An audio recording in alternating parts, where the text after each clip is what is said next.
Hello and welcome to another run through of some of the key features and functionality that's available as the ArcSight solution.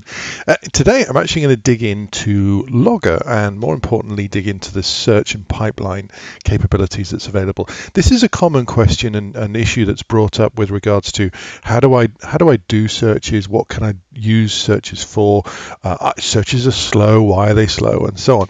So there's actually a huge amount of functionality, and I'm going to dig into some of that just to try and understand a little bit more around the functionality. Now, I'm going to do this a little bit differently, so please do comment on this if you think this is good or bad. That's fine. I can adjust accordingly. But this is actually a presentation, and credit where credit's due. This is from Aaron Kramer, who originally wrote this presentation, and I've adopted it to fit this particular purpose. In this example, I'm going to walk through the presentation and then I'm going to jump out to the various sections, for example, going to a web interface to actually demonstrate some of these functions as well. So without further ado, let's crack on. So we're going to start with some basics of what we can do with Logger searching and what the functionality is. Just a quick recap, what is Logger? Well, Logger can take in data, it can store data, and it gives you a simple, straightforward search interface to allow you to find what you're looking for. That's what it does in essence. What we want to understand is what the searching capability is and how can we use that specifically. So here's a good couple of examples. And of course, from a demonstration point of view, I don't need to show this, but it talks about the basics here. If I was to do what we call an unstructured search, I would just take the word. So you can see it here. I'm just taking a word. In fact, it's just part of a username. In this example, it's part of an email address that's been used as a username. Unstructured would just be that element of it. We will find it, and that's okay. But structured is actually looking at the field name and then the indexing. Put very simply, if you use structured, it's faster.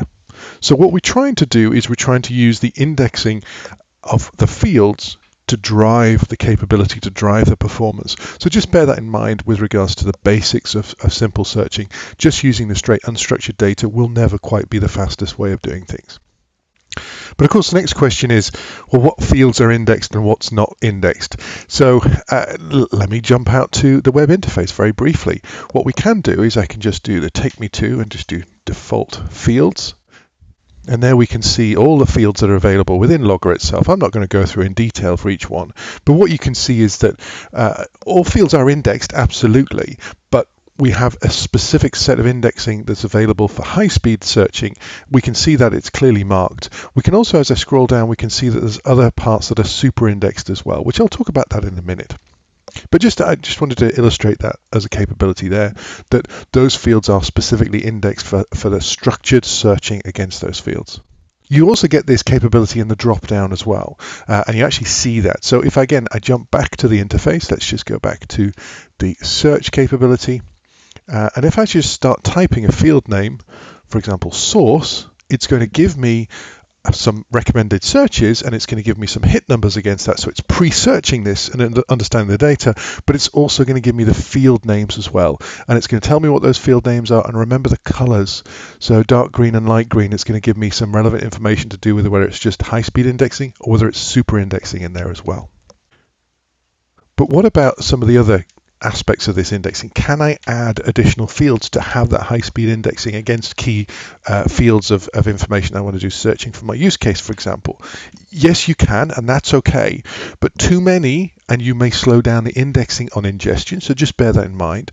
And also indexing will take more disk space. A common one that's often used is, for example, anything that's got a URL in it. So for example, one of the field names is request URL.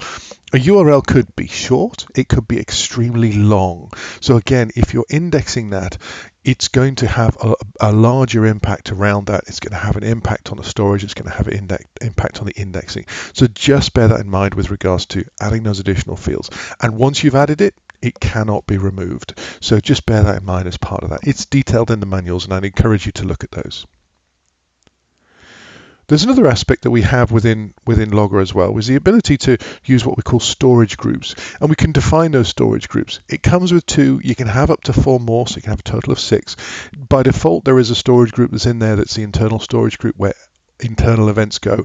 But the idea is that you can define what we call these storage groups to have a maximum age, a number of days, or allocated gigabytes for the storage of the data. So the idea is we can carefully age and manage the data going through. Also, just a quick note on with regards to shortcuts, field names as well. It's actually documented in the appendix, so I encourage you to look at the appendix of the Logger Administrator Manual. It's detailed in there. But of course, if you actually look at some events, you will actually see it as well. So, for example, if you did a search and you then expanded it to see the raw event, you would see the shortened field names as well. So we can see the shortened names there. So we can see CS1, custom string 1, SRC, source address. So you don't have to know the full field names. You can just use the shortened ones, just as a quick a little hint there. And we mentioned it a minute ago about with this super indexing. What is super indexing and what does it do? Think of it this way. It's a very specific set of capabilities. It's also referred to as Bloom filters, but the ability to define a chunk of data and to define what is not in there. So it's for defining rare elements, rare bits of data, and more importantly, it's for doing these what are called needle in a haystack type searches. We're looking to see if something occurred, a particular IP address, a particular username, for example. We can search across vast volumes of data very quickly and very easily, and see if they're not in a particular chunk. So a good example here, as we can see here, source address is this particular IP address. We should never really see that as an IP address. And we can see that in 1 second, we could search over 2 million events very quickly and very easily, because we're looking for data that isn't necessarily there. So we can search across large chunks of data using these Bloom filters. So it's worth bearing in mind some of the options around super indexing and what we can do there.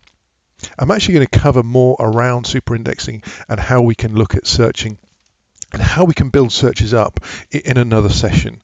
But let's dig on a little bit further with regards to super indexing. So super indexing is really, really useful when we're using the AND operator. Like I say, I'm not going to go into too much detail here to give comparisons of things, but just bear this in mind. Again, it's documented in the Logger Administrator Guide, so I'd encourage you to take a look on this one. But more importantly, think of it as really as an AND operator only. AND allows you to make faster decisions. Again, this is what we learn in our mathematics courses at school, between the difference between an AND and an OR. In the case of an AND, if one of the evaluations is a 0, then ultimately the evaluation will be a 0. So in that case, using something like a Bloom filter gives us a very, very quick ability to find that if there's no data that corresponds to that search, we can eliminate entire chunks of the search indexing. So using super indexes and is a very, very powerful and high-speed way of searching vast volumes of data. But like I say, I'll do another session on this and illustrate the differences between super indexing and indexing and how we can optimize doing that. So let's dig into the basics now. Let's go through in a bit more detail of what we can do and how we can use some of this searching. The simple thing is just to try it, just to do some searching and just to do some straightforward looking for particular sections of data. The important things to remember here are consider where we're doing the searching and where we're doing pipeline and where we're doing some of the operators in here. You'll see this as we start going through some examples, but where we can make some of the searching, where we can make some of the decisions earlier and more effectively, the faster things will become with regards to using the searching within Logger itself.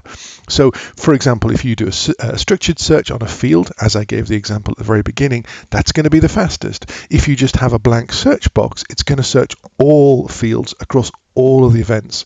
And of course, that's one of the reasons why I mentioned about, for example, storage groups. We could eliminate some of the searching if we just want to look at a storage group. We can eliminate some of the searching if we're looking at, for example, using Bloom filters. Let's look at ways that we can optimize the searching, not search everything, but optimize the searching around where we know that data is going to be, either by storage group, by using things like Bloom filters, where we can eliminate entire sections of the searching to look through, or we could look at something around the field indexing too. We can optimize that too. So think about how we want to build out those building blocks to start searching through the data. So let's look in a little bit more detail around the basics of searching. So again, just think about how we do this. So we're doing a structured search, look at the field name and then a condition and then the data we're looking for. If you just look at the raw text, it's going to be slower. But of course we can mix those together. So we could do to indexing, we could do just do an implied and, we could just do the raw text and it will find that as well. So just think about how we want to do things and how we want to break down those searches to optimize the performance and searching around things. And a good example here is around the pipeline stages. So if we want to do things, reduce the scope as we're doing things, narrow the scope as we're going through that searching. So we're looking at much more reduced sets of data to optimize the performance as a whole. But of course, when we're doing some of this searching, we can actually do some calculations from charting and so on. So there's a whole bunch of operators.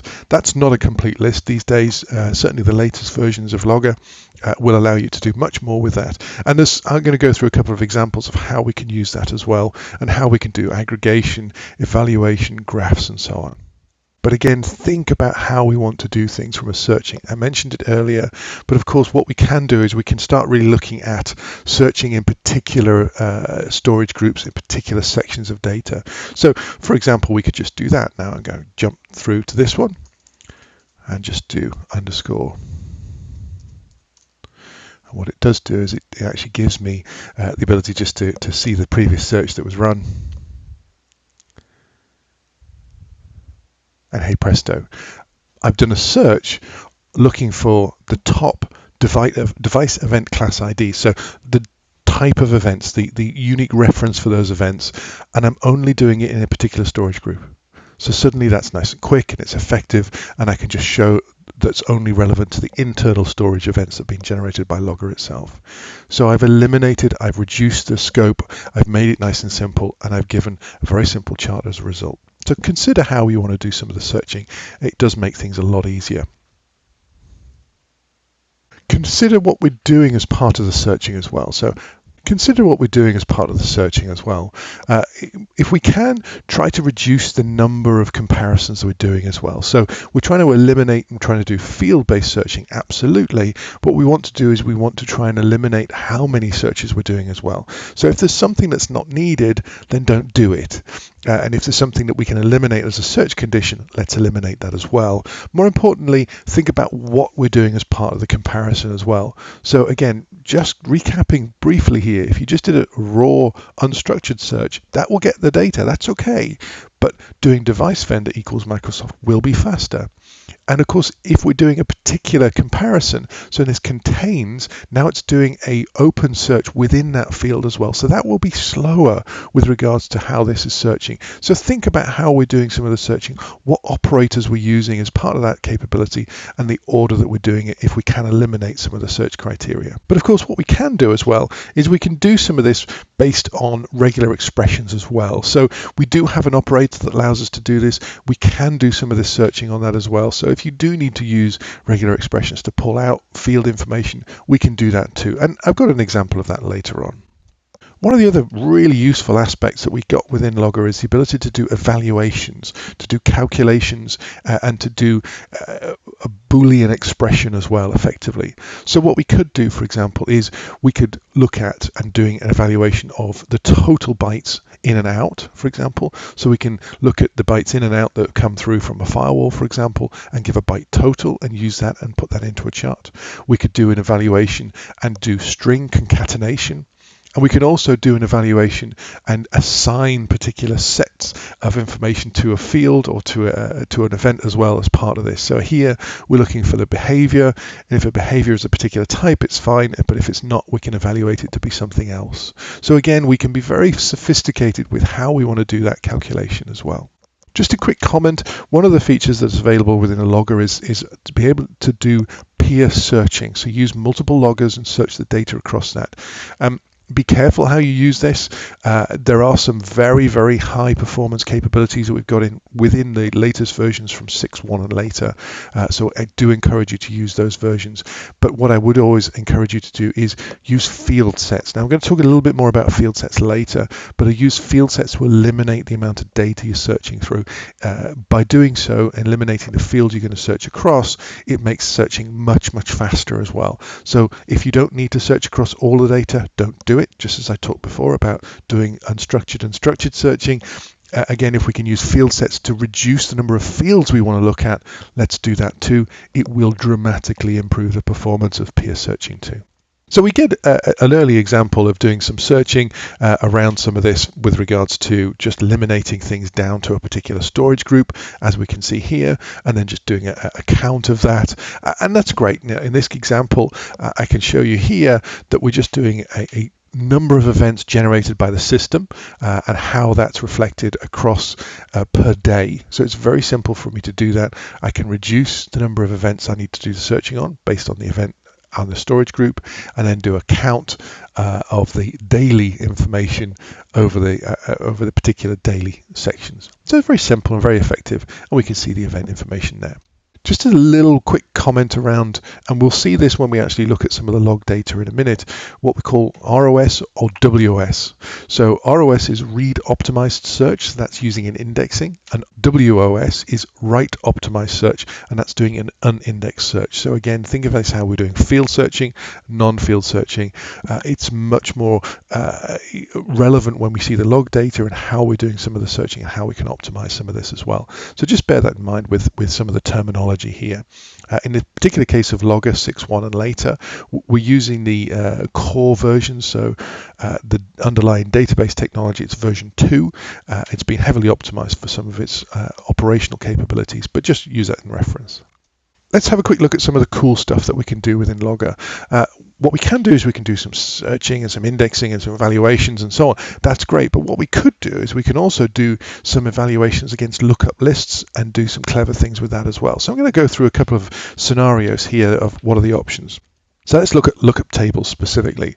I would encourage you to take a look at some of the marketplace data we have available. So if I just jump to the web browser again, just briefly, we go to the marketplace, you'll see there's a whole bunch of content that's available for it. One of those that I'm talking about here is this Tor activity. I do encourage you to take a look at this, but we'll dig into this in a little bit of detail around some of the options here. And its ability to identify activity, so exit nodes. There's a little bit of a Python script that gets the data and puts it into a CSV file, which then we can pull into Logger automatically and then do some of the searching that we want to. So for example, this is a quick scenario of the options here. And in fact, if I jump back to my web interface, I could actually do some of this myself. So if I just type that out and I get the right search, Tor Exit Nodes, and I run that search, you'll get a little bit of a warning here. This is because some of the data that we've received in the actual table doesn't have an IP address. It means it's just giving a warning that there's 3 entries that have that. That's okay. I'm not going to worry too much about that. But more importantly, what it's done is it's given me this information. It's telling me which record's actually hitting a Tor exit node and where is it coming from and so on. So we can see some of this data. We're doing a very simple use case based on this of what the exit node is and which of the IP addresses am I seeing in my log data collected that are actually using Tor as an exit node mechanism to bypass my proxy system, for example. So that's a clever and simple way of doing things just by having a lookup table. But of course, what we could also do is let's look at some of the usernames. Now, starting to bring things together a little bit more, I'm going to use this as an example of some of the things that we can do here. So there is actually some data that we have, invalid, which is to do with some invalid lookups. So we can see that there has a previous search I've run here. And let's just run that a second. And this is to do with failed logons, invalid users. So this is somebody who's trying to probe various systems. And again, just using some of these operators. We're looking for, again, remember, this is not the most efficient way of doing things. I'm looking for the word invalid. So that's an unstructured search. And then pipeline into dedupe. So I'm deduplicating all the records with regards to the destination username. So if there's multiple ones, I'm only going to show one. And then I'm going to sort it and this is going to be alphabetically from A to Z, and more importantly do it on the destination username. So that's what we have here. So we have a bunch of events sorted by the unique username based on this invalid field, so invalid username. So we're starting to piece together multiple pipelines. We're starting to use some of these additional capabilities here to reduce the search, reduce the data that's been delivered and shown to me. So it gives me a much more effective way of seeing who are the usernames that are being tested from a brute force login, for example, scenario. But that's one simple way of looking at things. There are much more sophisticated ways of doing this. And of course, one of the scenarios that we need to consider here is, what about default user IDs? Are people trying to hack onto those and trying to break into privileged user accounts or default user IDs? That's just one element of here. And this is a scenario I'm going to be talking about here specifically. Again, I would encourage you to take a look at the marketplace, because you'll actually find there is a use case here specifically targeted around brute force attack packages that allows us to identify some of this activity as well. But what I'm going to do is I'm going to look at default user IDs to understand what's going on here, to see if anybody's trying to break into those particular usernames. Of course, what we could do, and digging in a little bit more detail around how ArcSight operates within the categorization, we're going to see some of this information about failed logons, and these are typically the actual categories we'll see, regardless of the log source, regardless whether it's come from a Windows or a Unix host. We'll see this categorization specifically, which is very useful, and it's worthwhile digging into this and understanding some of this. So if we're looking for authentication verify, outcome failure, for example, whether it's an application or an operating system, it gives us a much better understanding of what's going on. I'm going to use a much simpler way of looking at things. So I'm actually going to use a straightforward way. There's a number of lists of common and frequently used usernames around on the internet. This is one that I've used in the past. It's actually pretty good and it's fairly complete. There's a lot of data in there as well. I think last check, it's well over 300,000 entries, so bear that in mind. And if you didn't already know, and I'd encourage you to take a closer look at these lookup list functionality, you can actually gzip it and make it simpler. My gzip file, as I uploaded it to my logger for it to read automatically, was about 4 meg in size, and that's okay, but just bear in mind that the maximum lookup file size is 50 meg, so do consider carefully how you want to do things. In this example, we've just called it a grind user, so people often use these lists to try and automate logins to various systems and applications that use these common shared usernames and try and break in that way. So I'm just going to use that and give you an example. So let's jump to the scenario where we're actually doing this. Now go back to my interface there. So we're doing lookup grind list, and we're doing on source name. So what is the username coming from? So again, think of this as how we're doing things. Now, from an optimization and from a efficiency point of view, we're not doing any pre-searching here. We're just feeding all data in. That's not efficient. Pipeline, we're looking up in our list, and I'll take a look at that in a second. We're looking at for the name of the user, the default username, and we're looking and comparing it to the source username that we see in the record, and then we're just outputting all the data. So let's just run that, and we'll see what the data comes back with. And there we go. So we're seeing a bunch of users here. So we're seeing some common usernames like console and pack and root and so on. So we're getting some hits on that. In fact, actually, we're getting quite a lot of hits with regards to default usernames. So we probably want to dig into that and understand that in a little bit more detail. So we can see how we're doing some very simple use cases and trying to understand who are the default usernames. So let me take a look at some of these lookup files specifically. I have a couple installed and configured within the system here.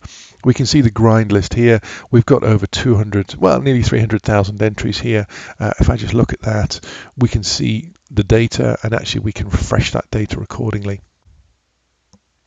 So there's a whole bunch of entries into there. So we can see that's a common accumulated list of shared usernames and so on. So let's not worry too much about that, but it just gives you an example how we can very quickly and easily use some of this data to do some of the comparisons, to drastically reduce some of the searching that we need to look at by using things like an efficiency point of view, like a lookup list. So we can search through 200,000 entries, make that nice and simple, do a comparison, and get an answer very quickly of who is trying to use default usernames with regards to trying to break into my systems. So just as a quick step, as I stepped through a second ago, just so we can understand here, pipeline operator, I probably should pre-search this to reduce the data set to make it much more efficiently. Then we're looking up in our list, that's the name of the list. We're looking at the field name, so that's the column it's called. And we're looking at the username, the source username, and then we're outputting just everything. And that's why we get those entries in the search response. But that's all really useful. But of course, source name, destination name, of course it varies by different systems. It of course should be carefully considered. Of course, if I'm trying to log in as one user and I've come from a different user, we need to understand source and destination. So it's worth trying to understand some of this as well. So I'd actually get a different answer if I use destination username. So let's take a look at that one. And we do destination username and we do the search. So we have a different set of data here, and we can see there's lots of information and lots of data to do with shared usernames that probably shouldn't be there as well. But we need to consider the difference there. But, and this is the important thing to consider now, but of course, when we use Logger, we often log in, and my example and scenario I'm logged in as the admin account. That's not so good. So we're actually going to trip over ourselves with regards to this. So I'm just introducing some scenarios where we need to consider just thinking a little bit more around how we want to do things and how we want to consider that we eliminate and reduce the complexity around our use cases. So for example, what we probably want to do is start introducing some more searching into this. So we want to have destination username that's not a particular set of users that we know are going to be safe and secure, the ones we're using, for example, and we want to look at how that operates. So let's just run that search. It's actually very simple. We're just making things a lot more effective and efficient at this point. Destination username is not in a group, a list of root, nobody, admin, or system, and then we're looking up and just outputting our results from that point of view. So again, just from an optimization and efficiency point of view, think about it this way. We're eliminating down the search first, then doing the pipeline, and then doing the lookup from there. So we've actually done a huge amount of searching across some of this data in the first place, just to eliminate and make this much faster and more efficient way of doing things. In fact, in that example, we did that in less than a second. And this is just running on my sample scenario, running on a virtual machine on my laptop. So it just gives you a kind of illustration of how quick and easy we can make these searches and how effectively fast we can do so, just by considering some of the searching mechanisms that we have in place. Of course, just consider as well, searching can be case sensitive if you have that turned on within the interface, which is by default. So just make sure that we have that considered as part of that. Just double check your logs if things do go case relevant. And of course, there is operators within that. You can either specify it this way, because we've actually broken it down as a list to exclude. Of course, you could also do upper and lowercase transformations, because that's an operator we can use as well. So this is just a quick example. I'm not going to use this as an example to run, but just gives you a case where you can do actually taking that, evaluating it, converting it to uppercase, so we can make sure that we get a hit regardless. So just bear that in mind with regards to that. So as you can see, we're considering how we're making the searches more detailed, more specific, but actually considering as we're doing this and building out to solve our use cases, we're trying to understand how we can be more efficient by reducing some of this and using this pipeline operators. So we can see this now that we're doing eliminating by field and just not in the list.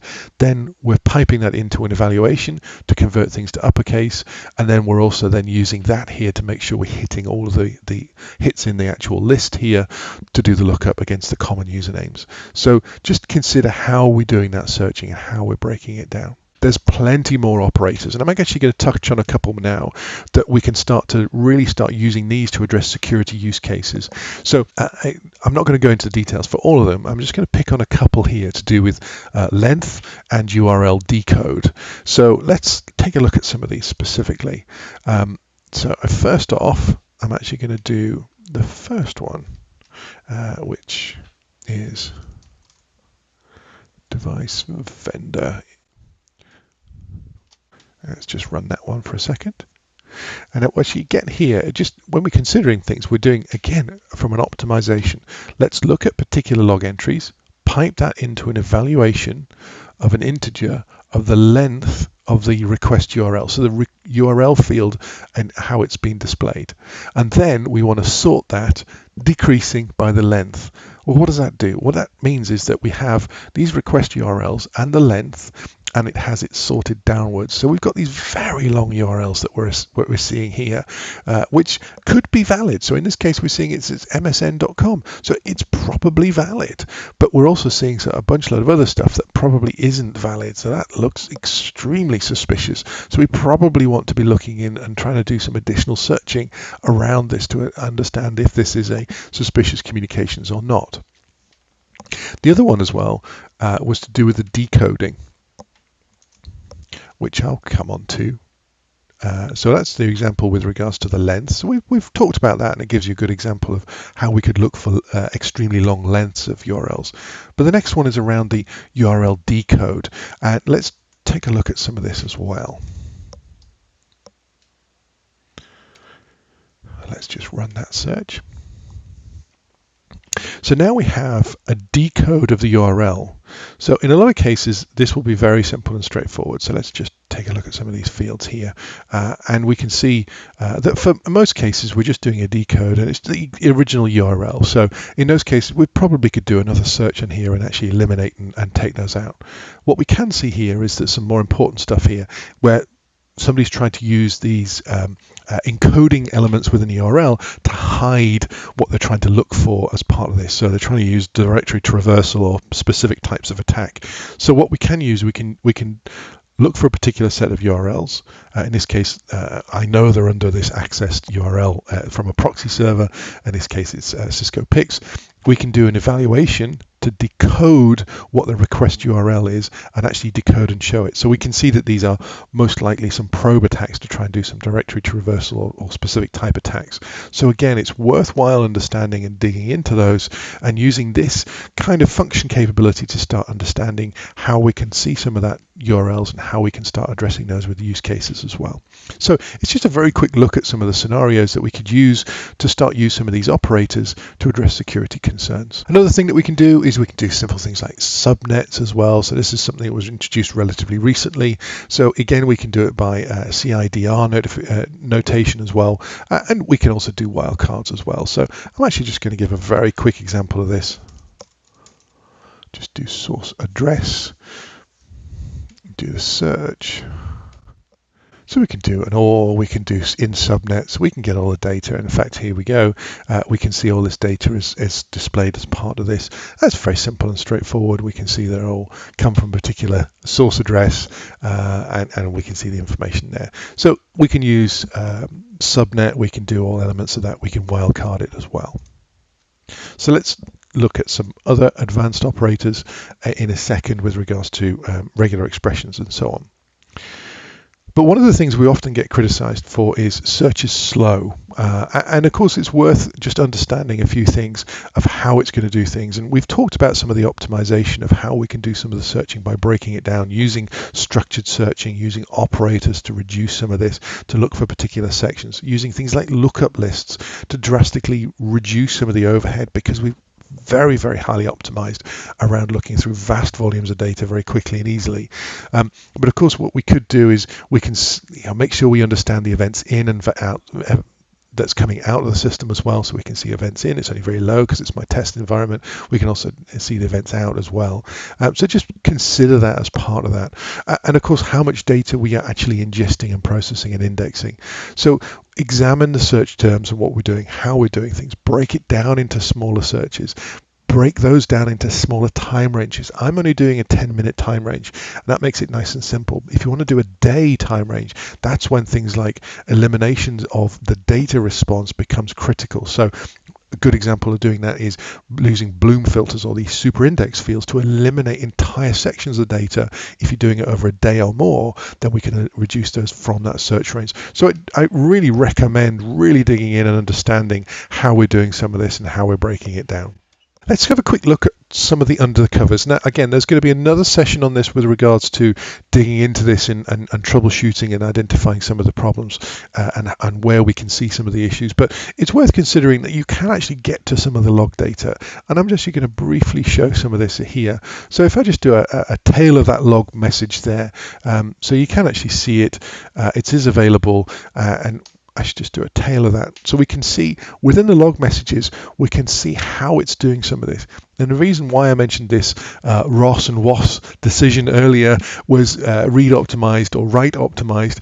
It is making a difference whether we're doing indexed or structured or whether we're doing unindexed searching. And it's actually, we can see some of this decision making, how it's doing some of this and what are the searches we're doing. So we can see here, this is the one that we did earlier with regards to operator in, device vendor. We're looking for ABC software. So all of that data is there, so we can start to see some of this information and how we're doing a scan rate and what possible matches and hits we're getting, what are the data chunks we're looking at. So it's worth understanding how we're looking at some of this data and how we can see some of the searches are occurring and what are the options around how the things we can optimize as well.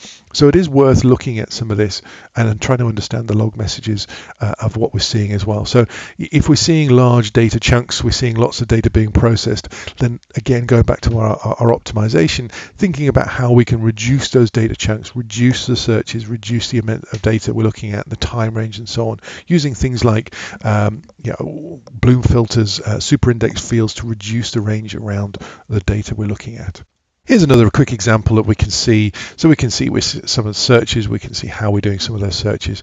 We're looking at some of the decision making and how we're doing that. Again, read optimized, write optimized. Do encourage you to try and understand the difference between that using structured and unstructured data as well. So just consider how that's operating. And then finally, I'm going to touch on regular expressions.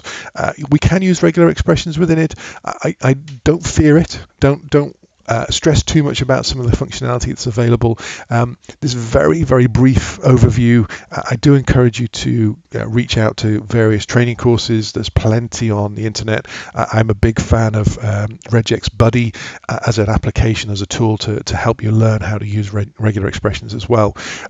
But understand that we're looking at how we're doing this data. Typically, you're going to be looking at these operators. So /d plus one or more digits, /small s plus one or more white spaces, so we're looking for gaps between fields, and /capital S plus one or more non-space elements. So we're looking for information like that, and what we're doing is we're looking at within parentheses. Well, what does that mean? Probably the easiest way for me to actually do this and to illustrate this is to actually give you an example. So in this case, we can see that there's some information in here. We can see that there's IP addresses, or we can see there's field names. So it becomes quite easy for us to look at some of the data. So we can see here we're searching for device vendor Cisco. Again, eliminate down on indexing to start with before we get to the pipeline.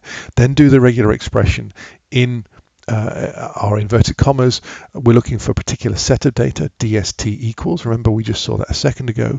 And then we're looking for and putting it into a field called destination IP address. And we're doing multiple /s. Remember, that's how we're doing the operator. And then we're just displaying it. So let's show that in operation. That's probably the easiest way of actually just illustrating that as a mechanism. Device vendor. So it's going to give me the search here, and that's the one there, and I just run the search. So like I said, it's doing the regular expression. It's looking for that DST. It's looking for that part of the field, and it's looking for and it's going to assign that as a field name based on this /s plus multiple broken numbers effectively. So, and that's what it's doing here. So it's actually breaking this down and giving me a new field. And it's breaking and giving me the IP address here. So it's an incredibly powerful and simple way of doing things. Of course, we can actually scroll through the event here, and I'm viewing everything, and we can see destination addresses actually here as well. Just as a quick note and comment as well, I do encourage you to get an understanding of field sets and how we can reduce things. These are just network and router information, so we can actually just look at the fields that are relevant to network and routers, and actually drastically reduces the number of fields that are displayed and takes out some of the other information as well. So it makes it nice and simple. It makes it nice and easy for you to view that data. So I do encourage you to look at and reduce the number of fields that are being viewed and searched, because it makes it much easier and simpler to view that data as well. So field sets are a really good and efficient way of doing things. So don't worry about don't fear the regex, because it can be an incredibly powerful and effective way of doing things. That's about it for the moment. I do hope this training session has been useful. Please do let me know if this is a useful starter to understanding how we can do searching and some of the operators and how we can use those within Logger to do security use cases, as well as be much more optimized. I'm going to do some more sessions with regards to digging into troubleshooting and some more optimized searching around Bloom filters and indexing and how we can improve performance around using those as well. So I do hope that was useful. Please do leave me some comments if you've got any feedback on that one, and I thank you very much.